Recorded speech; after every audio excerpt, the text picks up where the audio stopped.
ఓం నమ శివాయ. ఓం నమో శ్రీ విఘ్నరాజాయ నమ. ఓం నమో శ్రీ లక్ష్మీ నృసింహదేవాయ నమ.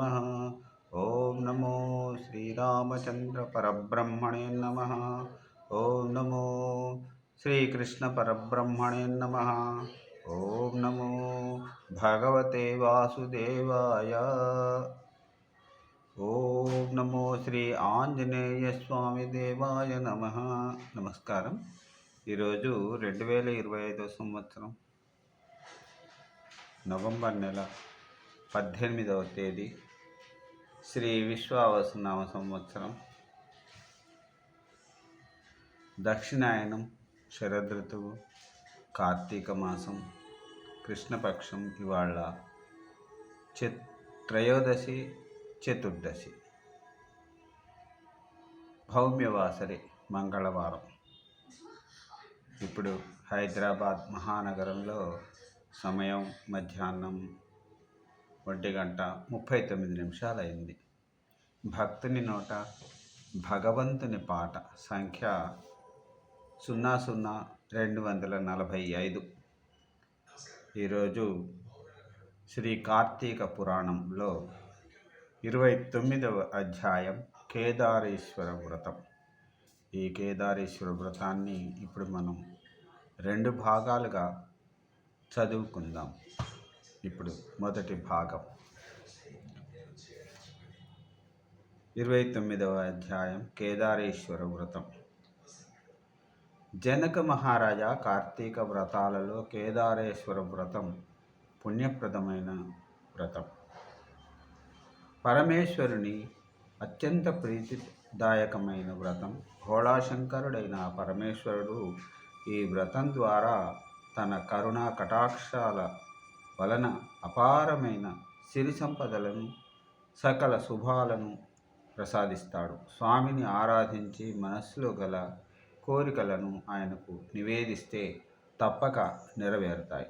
మొదట పార్వతీదేవి ఈ వ్రతాన్ని ఆచరించడం వలననే శివుని శరీరంలో సగభాగాన్ని పొంది అర్ధనారీశ్వరయ్యింది. ప్రమథ గణాల కైవారాల నీరాజనాలను అందుకోగలిగింది. అది ఏ విధంగా అంటే, మహేశ్వరుడు పార్వతిని వివాహమాడి కైలాసానికి వచ్చాడు. సుర, గరుడ, కిన్నెర గణాలు, నారద తుంబురులు, యక్ష గంధర్వాదులు, ప్రమథ గణాలు అందరూ కలిసి స్వాగతం పలికారు.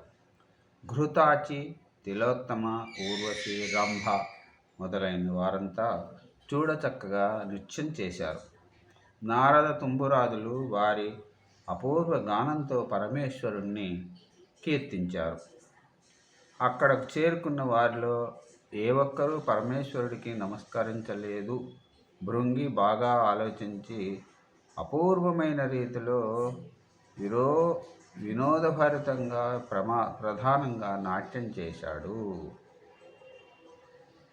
అక్కడ ఉన్నవారంతా ఆనందపరవశులయ్యారు. పరమేశ్వరుడు తన వద్దనే ఉన్న పార్వతిని వదిలిపెట్టి లేచి వచ్చి భృంగిని వెన్నుతట్టి మరీ మెచ్చుకున్నాడు. అదే సమయంలో అక్కడి వాళ్ళంతా శివుడికి నమస్కారాలు చేశారు. తనకు ఒక్కదానిని వెలివేసినట్లుగా వదిలివేయడం, అంతా శివుని చుట్టూ చేరడం పార్వతికి మనస్సుకి కష్టం కలిగించింది. అసలు దీనికి అంతటికి కారణం ఏమిటని పార్వతి శివుడిని ప్రశ్నించింది. దేవి, పరమార్థాన్ని ఆశించే భక్తులు నీ వలన ఏమీ ప్రయోజనం లేదని ఆ విధంగా చేశారు అని చెప్పాడు.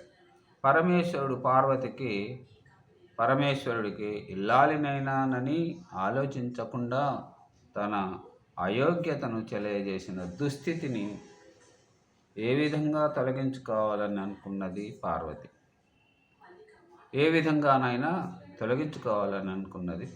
అడవులకు వెళ్ళి తపస్సు ప్రారంభించింది. కొంతకాలం గడిచాక సిద్ధుడి రూపంలో శివుడు ఆ వైపుగా వచ్చాడు. కోరిక పట్ల వ్యామోహంతో ఏకాగ్రతను సాధించకుండా నువ్వు ఎంతకాలం తపస్సు చేసినా ఏమీ ప్రయోజనం పొందలేవు. ఇది కార్తీక మాసం. భోళాశంకరుడైన ఈశ్వరుడు కేదారేశ్వరుడన్న పేరుతో భక్తులను ఉద్ధరిస్తాడు. దీనిని కేదారేశ్వర వ్రతం అంటారు. ఈ వ్రతం చేసేవాళ్ళు నిష్ఠతో భక్తితో స్వామిని ఆరాధిస్తూ తమ కోరికను విన్నవించుకుంటే అవి నెరవేరుతాయి. ప్రతిష్ట, ప్రగతి స్వామిని కూడా సిద్ధిస్తాయి అని చెప్పి అంతర్ధానం అయ్యాడు. సిద్ధుడు చెప్పిన ప్రకారంగా పార్వతి తన కోరికను పరమేశ్వరునికి నివేదించుకుంటూ కేదారేశ్వర వ్రతాన్ని చేసి శివుల్లో సగం శరీరాన్ని పొంది పరమేశ్వరుని అర్ధాంగి అయ్యింది. దీనినే కేదారేశ్వర వ్రతం, కార్తీక నోము అంటారు. కార్తీక మాసం 4 సోమవారాల్లో 3వ సోమవారం కార్తీక పూర్ణిమ ప్రసిద్ధమైనవి, సిద్ధిప్రదాయకమైనవి. మహారాజా, ఈ వ్రతం ఆచరించే సంపన్నమైన ఒక కుటుంబ కథను చెబుతాను, విను. పూర్వకాలంలో వారణాసిలో ఒక నిరుపేద వర్తకుడు ఉండేవాడు. అతనికి 2 కుమార్తెలు, ఒక కుమారుడు. కుమారుడు చిన్నవాడు. పెద్ద కుమార్తె భగీరథి, చిన్న కుమార్తె భాగ్యవతి. కుమారుడు భగీరథుడు. ఆ వైశ్య దంపతులు తమ సంతానంతో వృద్ధు గడవటమే దుర్భరంగా బ్రతుకుతుండేవారు. ఆడపిల్లలిద్దరూ అడవికి వెళ్ళి కట్టెలు ఏరుకుని వచ్చి వాటిని గ్రామంలో అమ్మి ధనం తీసుకొని వచ్చేవాళ్ళు. ఆ కుటుంబం ఆ ధనంతోనే జీవితం సాగిస్తుండేది. భగీరథి భాగ్యవంతులు కట్టెలు ఏరుకోవడానికి భాగ్యవతులు ఇద్దరు కట్టెలు ఏరుకోవడానికి అడవికి వెళ్ళి వస్తూ దారిలో ఒక మర్రి చెట్టు నీడలో జరుగుతున్న కేదారేశ్వర వ్రతాన్ని చూశారు. వ్రత విధానాన్ని అడిగి తెలుసుకున్నారు. భక్తి ప్రధానమని చెప్పగా విన్నారు. అక్కడే ఒక చెట్టు కింద కూర్చొని పూజ చేసి ఇంటికి తిరిగి వచ్చారు. ఆ రోజున వారి కట్టెలకు ధనం ఎక్కువ వచ్చింది. అదంతా కేదారేశ్వరుని కటాక్షమే అని గ్రహించారు ఆ ఆడపిల్లలు.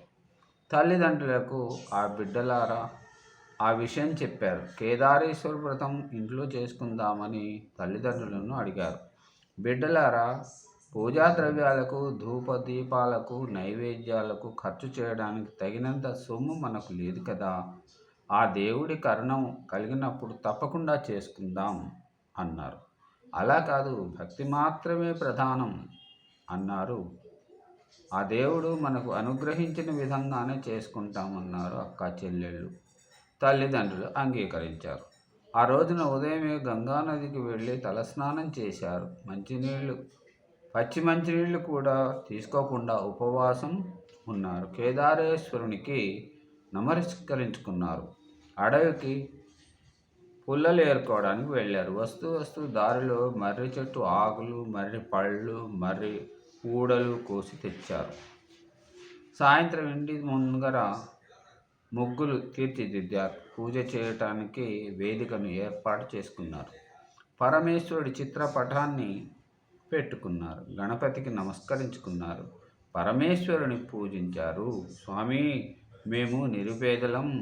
ఈ మర్రి ఆకులని తమలపాకులని భావించు. ఈ మర్రి కాయలని వక్కలని అనుకో. ఈ మర్రి పళ్ళనే బూరెలు అని భావించి స్వీకరించు.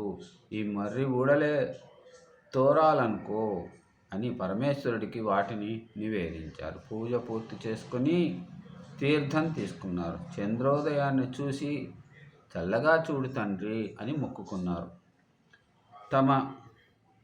తర్వాత పుల్లల్ని అమ్ముకొని నూకలు తెచ్చుకోవాలని బయలుదేరారు. తమ తట్టలోని పుల్లలు బంగారు పుల్లల వలె కనిపించడంతో అంతులేని ఆశ్చర్య ఆనందాలను పొందారు. ఇప్పుడు తర్వాతి భాగంలో, 2వ భాగంలో